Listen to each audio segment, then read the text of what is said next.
What is the best way to get clients who need help with website accessibility? This is a question posted on my most recent video titled Report Top 11 Industries Targeted in ADA Website Lawsuits. So let's read through the comment. Love this video. You always break things down so clearly. I'm a web accessibility and software testing consultant, just getting started with offering my own services. Based on this report, any advice on the best way to reach businesses who might need help? I'd also love any tips on how to pitch myself to companies who want to avoid getting sued. Thanks again for all the helpful info you share, Allison. Allison, thank you for the comment. And I especially like this first part because that is what I always strive to do is make everything as clear and as easy to understand as possible. Now, on to the question. Well, first, let me start with this getting started offering my own services. I always like this approach, and it's not for everybody, but for anybody who is inclined or who is considering starting their own, it doesn't even necessarily have to be a formalized business, but just something that you're working on the side to bring in extra income. I always think this is a good idea just because it reduces your reliance upon a job. So if you're thinking about starting your own business, I think it's at least worth exploring. And it doesn't have to be formal at first. It can just be something where I'm going to offer some consulting on the side to people who might need it. And I think that's a great idea. So continuing on with the question, based on this report, any advice on the best way to reach businesses who might need help? So yeah, I've got a lot of advice on that. Let's go through this graphic I've created titled "How to Reach Businesses." There are so many ways. This is the land of endless clients. There are so many clients that need help with accessibility. I talk with them all the time. It's not just the accessibility, they need help orienting themselves around getting started with accessibility. So if you have real experience in this space, if you have already worked at a job for a certain amount of years, if you have the requisite skills, knowledge, expertise, experience, and whatever it is, then there are so many clients to be had. So how to reach businesses? One way I think is LinkedIn. And by the way, some of these I'll talk about. They're not what I do, but it's just where I think that there is potential there. And so with LinkedIn, I think there's a lot of potential in just developing a company page and continually posting on your company page. I do this every now and then. So accessible.org has a company page. I just don't I don't put as much time in as I'd like, just because I've run out of there's only so many things I can do, and so I put my focus on YouTube and writing blog posts, and that's really it. Those are the two main things. Those are the way I go for content creation, and so but LinkedIn has both. It's not just content creation. There's also a networking effect there. I think there's a lot of power here. It's just not something that I go to, but I have had clients reach out to me on LinkedIn. So I think LinkedIn is one possibility. Reddit is another. This is just something that I haven't like I've posted on Reddit. I've replied to comments, but it's just not something as far as like the purely posting on Reddit side, this isn't something I've done, but I think there's potential if you are posting on the forums. I think there's potential to eventually build a following, but again, this is going to require an investment on your side. And you know with Reddit, you always have to be careful because it's not for you to advertise, it's for you to help people. So it's going to be more of a long run, but it is a way that you can build up your name and your brand. Um, then I have here Facebook. So maybe straight Facebook posting, also posting on groups or being inside of these different groups and communities. If you can get inside and you can really help people, there's a way there. Again, I'm not doing this. I just don't have the time to do it. Also, outreach. This is not something. This is outreach is something where, like to me, you have to approach this more delicately because you are sending someone an email, or you are calling them directly and they haven't asked you. to do so. But there is definitely the potential for outreach, conferences, being at conferences, an industry conference, attending these conferences, potentially purchasing a booth. There's so much potential here. It's just like wherever you decide to go, if you make a genuine concerted effort, then you can just once you if you keep going, once you open the doors, it will just be like you'll have to shut them because there will be too much business. um, Webinars. So with a webinar, think of like partnering with a marketing agency and then putting on a webinar where you help their clients understand accessibility. So I think webinars are another good approach. I think there's even the potential for TikTok and Instagram. Now I say this, I've discarded TikTok. I have created some TikTok videos. I haven't seen any results from them, but I think if you get inside of the communities, of course, there are a lot of website owners on TikTok and Instagram. So I think it's a matter of you being inside of these communities. Again, it's just not something that I'm going to invest in, but I do think there's potential here. And then just straight up networking. So talking to people, having connections, and I'm horrible at networking. I'm horrible at making connections, but um, if you do so, again, it's like one of these things where if you continually do this, over time, eventually you're going to talk to someone and they're going to connect with you. And then it could lead to maybe just one client or something like, some type of contract work. And then that leads to more. And so, part of my philosophy is I want referrals. So it's not like I'm not always just interested in marketing. I make sure that on my end, when I'm fulfilling the work, that everything is done the right way. And when it is, when you deliver on time, when you deliver ahead of time, it just makes it so much easier to get referrals because people like working with you. Partnering with somebody. So partnerships, I have a lot of people reach out to me for partnerships, but uh, most of them haven't materialized to anything beyond like a few clients maybe, but there's definitely a potential with partnerships. And then I also have here associations, so you can see there's some overlap here, but going directly to an association where you are potentially working with their members and offering these services. I mean, here this list is just like it's endless opportunity. It's just a matter of what you want to pursue and what you think works best for you. So maybe let's say you are someone who is very familiar with TikTok and you can get inside of a Shopify community on TikTok. I mean, that's just again, that's I'll tell you that there are so many clients here that it really doesn't stop. So because so many people need help with accessibility. So part of this is not just um, going through one of these channels, one or more of these channels. Part of this is also making sure that you have enough credibility that people want to work with you and they trust you enough to go ahead and start with this contract. So that's how to reach businesses. And then I have here business is booming. So if you're just getting started with a digital accessibility business, whatever it is, you are still early to the game. There are endless clients available, even including people that don't even know that they need help with accessibility. So that's what I have here. Clients need you. And then I have a next card that's Go Premium. So on 88compliance.net, I do have a entire course on starting a digital accessibility business. And I tell you what I've done with accessible.org.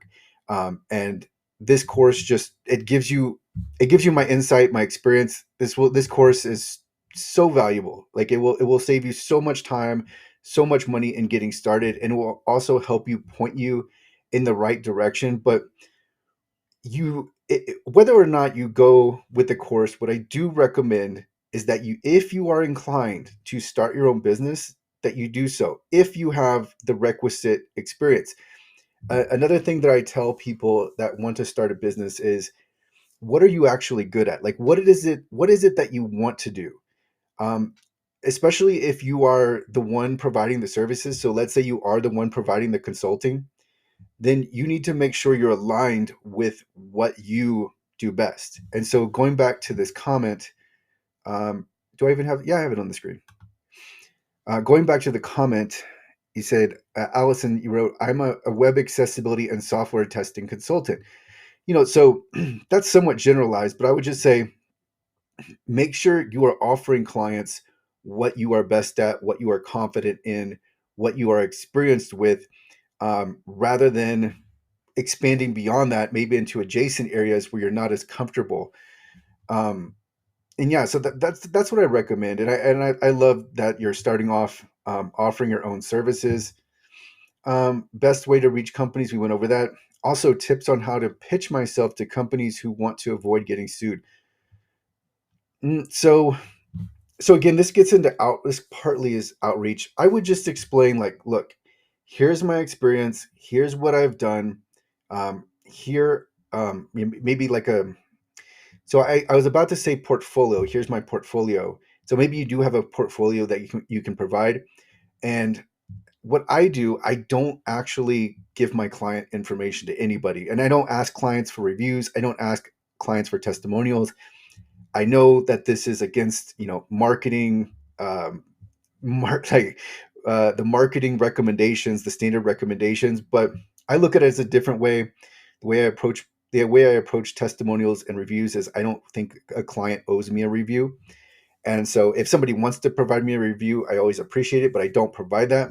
And I say this to get back to the portfolio example. So if you are at liberty to share a portfolio and you feel comfortable doing so, you think your clients would be okay with it, then sharing your portfolio with these potential clients, or just demonstrating, maybe on their own website, like, look, I can, this is how I test, this is how thorough I am, this is the report, this is what it will look like. There are all sorts of ways that you can demonstrate to clients that you know exactly what you're doing. And then I would also share, like, I have 5 years experience in whatever it is, whatever it is that you have experience in. This is what I've done. This is my background. And just explaining this to them, and then also telling them that I think I can help you with website accessibility. Here's how I would do this. So when you outreach, the more effort that you put in, the better results that you're going to get. I get so many outreach emails from people from people offering me all sorts of things. But when people they put in very little effort, it makes it that much less likely that I'll respond to them. But if they, some people think that if they put accessible.org and Kris in the email, that I'm going to respond. I'm not going to respond to that email, especially because it's automated. But if you send me one line, it's less likely that I'm going to respond. But if you put in the effort, and you have to weigh, like, how much effort you're going to put in um, versus how much time you spend, right? You want to cap your time at some point because you're outreaching, and not everybody's going to convert.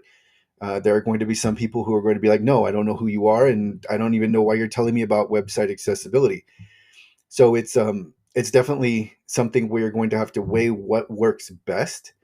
But I would say when you pitch yourself to clients, just plainly state what you are doing. No tricks, no marketing gimmicks, no, don't read a cold outreach email. Get directly to the point, but at the same time, provide enough information for this person to know that you can help them, and here's how you can help them. And yeah, and so I would put everything out. For me, the straightforward emails work the best. If someone's straightforward, and by the way, I have brought on contractors who have just cold outreach to me on email and on LinkedIn, and they've just emailed me and they let me know this is my situation. That worked, right? There's not a trick here for me. Maybe some tricks work on other people. I don't think they do. But for me, it's like, if you are very straightforward, if you present well, if you provide the material to back up what you're saying, that goes further. If you send me a mass email that tells me you have a PDF remediation company that processes 100,000 pages a month, I don't care. That doesn't mean anything to me. So it's like, it's less about saying what you can do and more about showing what you can do. And so those are my tips on how to pitch yourself to companies. And also, a part of this is presentation. If it's just you, and let's say you don't have a website, then for a lot of these associations, that's going to be a non-starter just because you're a random freelancer. And it's like, well, at that point you have to look at it from their point of view, where they're basically playing roulette. It's like, well, you say you can do this, and everything sounds good, but why should we go with you over someone else that we can look up? So you have to give people a compelling reason to give you a chance, because they are giving you a chance in this circumstance. So um, yeah, that's how I would think about this. That's the mindset I would take on. And I would also I would also caution against a lot of the traditional, um, and I say this is a very, very general statement. A lot of the traditional marketing advice is wrong. There's a lot of marketing techniques that are actually bad, that have just proliferated because they got started, and people just kept, a lot of agencies and companies embodied a lot of bad marketing techniques just over and over again, because maybe they were able to trick people, or maybe they were able to work for a while. But there's a lot of things that will work in the short term that are actually bad in the long term. And so even if something works initially, even if you can trick someone, even if you can pressure someone, it doesn't work out for your longevity. And the way I approach this is, I'm looking at this as, I'm not this is I don't build accessible.org to sell it. Like, I'm not trying to, let me increase my revenue at all costs. I'll take on any client, and then get my revenue up, and then that way I can increase my company valuation, and then I can sell it. But that is the mindset that not only people in the accessibility industry have, but all over the place, and it leads to short-term thinking, which is bad for the clients. So you want to look at this as if and I'm sure you are, but this is just me talking through the fact that there is a lot of bad technique. There's a lot of bad practices that go on, and you don't want to be a part of this. You want to make sure that you're providing value. That's the key here. The client has to get a return. And again, Allison, I'm not talking to you directly. This is just me talking through experience. I see a lot of what happens in the um, accessibility industry, and you see continually clients are being taken advantage of because they're at such this tremendous information disadvantage. So um, that's what happens, and that's why I say that you don't always want to pay attention to these marketing practices that go on, just because they're temporary and they're short term, and they end up coming back to you. So what's going to happen in this industry is, a lot of the accessibility companies, people are going to find out that they've been ripping them off, and when that happens, it's going to come back to them. So um, that's why I say, like, beware of any marketing advice you read from marketers, because it's not always set up for your success. It's set up for what may have worked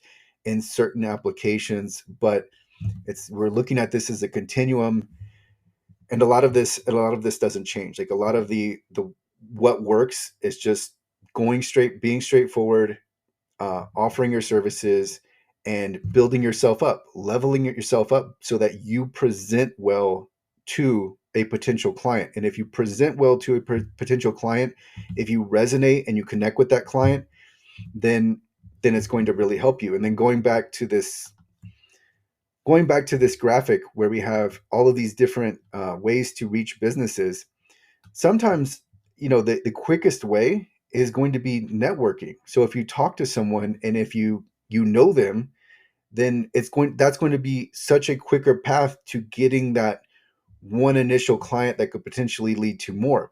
And another way to think about this is, like, look, we can start at one. Like, you start at, like, maybe you go to, I'm trying to think of the best analogy here, and the one that comes to mind is that you go to a single tree. And this isn't exactly perfect, but you'll get my point. You go to a single tree, and then once you are at that tree, then you can go out to all of the branches. So if you go to a conference, and then you talk to someone who is at the base of the tree, and then they connect you to all of their members of their association, or whatever it is, then that can work out really well. So um, that is what that to answer your comment, that is the best ways that I would think of to reach out to someone.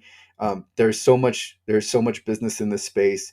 I Getting established now is a great way to go, and it really is like it's just a matter of like what you decide is the best path for you. What aligns best with you is what I would go with, because so many of these paths you can make them work, but obviously you are going to have to put in that initial work. So that's going to be my answer. I will leave you with the fact that I do have a course on this because I have been asked by so many different people about starting a consulting business in accessibility. The course is at adacompliance.net, and I will link to it in the description.